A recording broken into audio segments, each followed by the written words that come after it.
Married at First Sight UK. Episode 15, Part 3. Moving on to our next homestay, we have Marilise and Frankie, with Frankie staying at Marilise's place. Going straight in, it was Marilise that started the conversation about her having doubts in the past week because them two have been very up and down. And now he's at her home. She's looking at the future, how it's going to work once the experiment is over. If they last that long, that is.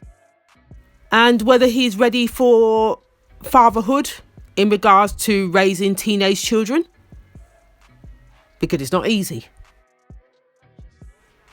In short, he said he's ready to take on the challenge. He said, as long as I can have a little bit of influence in a nice way with the kids, it'll be his honour. Yeah, that's virtually what he said. The next conversation was in regards to the distance. Him living in Dubai, her living in north of England somewhere. And what her main concern was, she doesn't want him to give up everything to move here for her. He needs to want to do it for himself and not for her, because that will put too much pressure on the relationship, knowing that he's doing it for her. So she actually did put that question to him. What are his plans? He's saying that he's been wanting to move back to England, but he needed something to come back for. But at the same time, he's not trying to put pressure on the relationship. If it doesn't work, it doesn't work. He's been wanting to make that change in his life. If it doesn't work, it doesn't work. But I have to take that chance. That's what he said. The next thing we saw were Marilise's sister and her friends coming over for lunch, I believe. So as Mr. Frankie said, he gets a bit nervous when there's 6 girls and just one guy. That's how he said it. And I can imagine that is terrifying.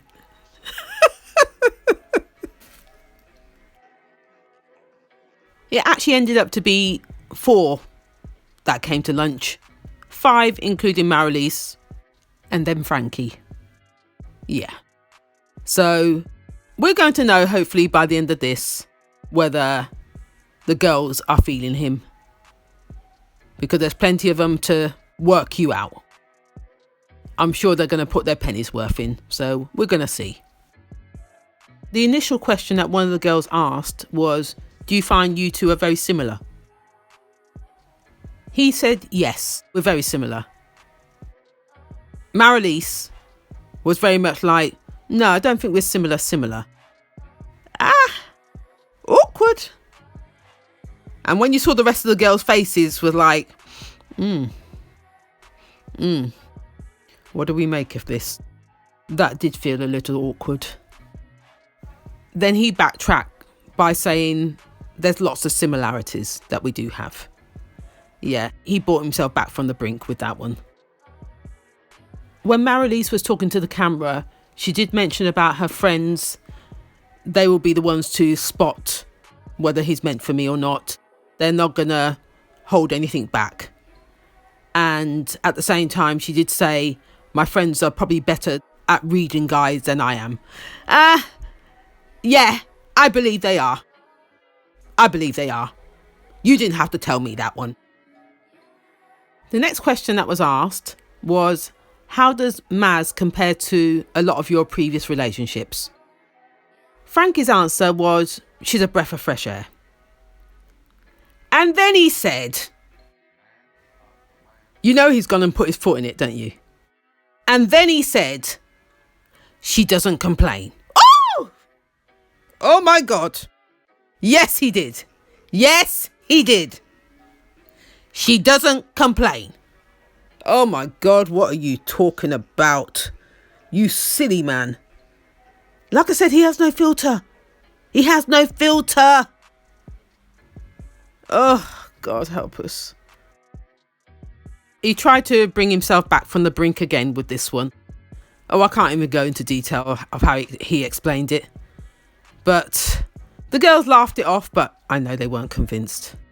They were not convinced. Awkward. The next conversation we saw took place in the bedroom with Marilise, her sister, and one of the friends. And they were just questioning her about, have you had any problems so far with the relationship? She mentioned about the incident in regards to how he spoke to her when he told her to not speak over him. But one thing she didn't do is go into detail. She just said, we had an incident, but we've resolved it. He apologised straight away. So, yeah. Their reply behind that was that he seems nice. You just need to give him a chance. There's going to be times that you may get on his nerves and you need to apologise and vice versa. But I'm not too sure I'm convinced. Because like I said, she didn't go into detail. So their view of him at the moment is not quite as we see it. That's questionable. The sister did ask her, do you see him as your future? And Maz's reply was hesitant. She licked her lips and then she was like, yeah. That yeah wasn't positive. It wasn't. She stretched that out. Red flag. And that was actually the end of their homestay for this episode. So moving on, we have Matt and Dan. The main thing that was on Dan's mind when talking to the camera was the distance thing, where they're going to live. That's his main priority in regards to this homestay. To see whether he can feel comfortable in Leeds or whether he wants to stay in Northern Ireland. The first thing that Matt did was show him around his house and for him to get comfortable. And again, you saw Dan speak to the camera, saying about he noticed how close the neighbours were when he looked out the window. Everything's very much on top of you. You can see he's definitely not comfortable with his surroundings, not at all. He really is about being at one with nature. He likes that rural environment. This is going to be a hard one. I can see which way this is going to go. If it's going to go at all. Dan seems to be the influencer here. He's doing everything in his power to try and get Matt to see life in Northern Ireland. Yeah. Even though Matt is a city boy, he's got a busy life. I'm not too sure what he does, but he's got a busy life. But Dan's really trying to convince him that the rural life is more for him. And he'd really like Matt to come and join him. Yeah, that's really what he's trying to say. Oh, I don't know. The reason why Dan moved from London was because of the same reason. He didn't like that concrete jungle lifestyle. So moving to Northern Ireland was his escapism. Again, being at one with nature. Oh, I don't know where this is going to go. I really don't. As Matt says, this is actually the pivotal moment of their relationship. Everything falls into place in regards to how they feel about each other, but the distance is going to be the decider. As Dan says, Matt is trying to sell him the dream of Leeds, and Dan is doing the opposite, selling the dream of Northern Ireland. The next scene we saw was Matt and Dan meeting Matt's parents for dinner. This conversation here, I knew would be awkward. From the beginning, Matt's mum had reservations about the whole thing. Oh dear. She doesn't hide it. Her face says 1,000 words. Matt was trying to sell himself in regards to how he feels about Dan. Dan was trying to convince the parents as well that he'll look after him. The whole 9 yards. Then it came to the L word, where Matt told his parents that they've both told each other that they're in love with each other. The mother's face. Her answer behind that, really? And the dad says, that's a big statement. But the mum's face, like I said, says 1,000 words. She's thinking, in this short space of time? You sure? The mum's next question was, where do you see yourself going after the experiment? As in, where do you see yourself living? Dan tried to paint the picture of Northern Ireland, and Matt sort of agreed with him. He said, yeah, eventually that's where we'll probably end up going. And the mum was quite surprised to hear that.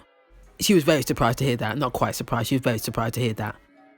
She frowned when she heard that. Yeah, that was awkward.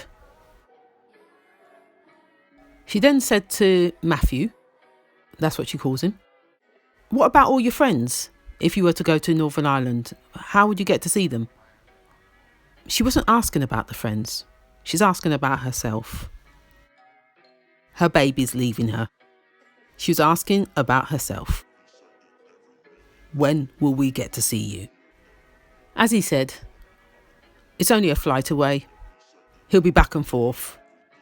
Then the mum was saying, I don't want you to forget about us. And then he was very much like, why would you think I'd forget about you?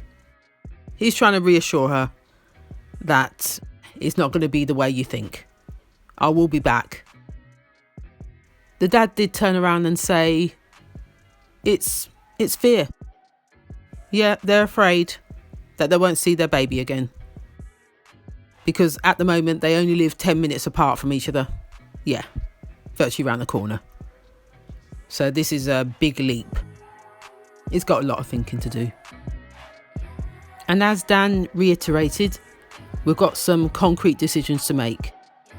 Because it's all right living in the fairy tale, but this is reality. This is make or break.